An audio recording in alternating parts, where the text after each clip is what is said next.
en lang tur fra Guldbæk til Ebel Bakker her. Bare fordi du, Tina Frans Nielsen, du har nomineret mig til hop i det kolde vand herude.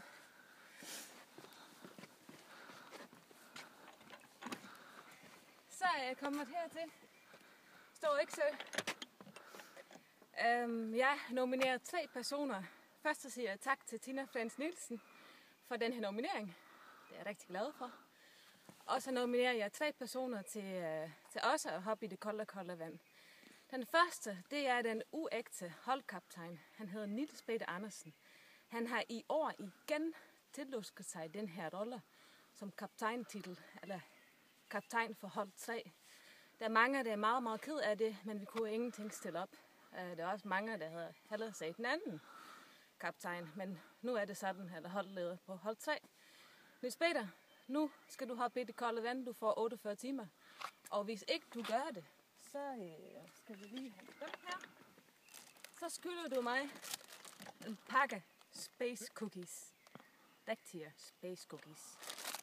Nummer 2, som skal hoppe i det kolde vand, det er en mand, som jeg møder nogle gange i Guldbæk, når jeg løber eller cykler derude. Han træner til halvmarathon. Han hedder Flemming Tøtrup, og Flemming, du får også 48 timer. Hvis ikke du gør det, så skylder du mig 2 mojitos hjemmelavet. Den tredje, jeg gerne vil nominere, det er en meget, meget frisk kvinde, som har cyklet for Team Rynkeby før 2 gange til Paris sammen med mig. Vi var faktisk, i det første år, der var vi roommates. Vi havde det vældig hyggeligt, og har det stadig vældig hyggeligt.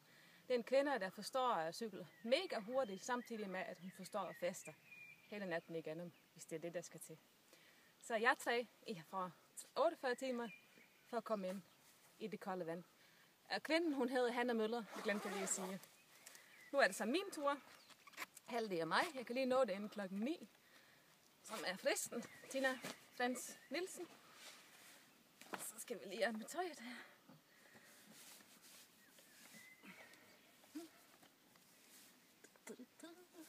Og trøje. Så.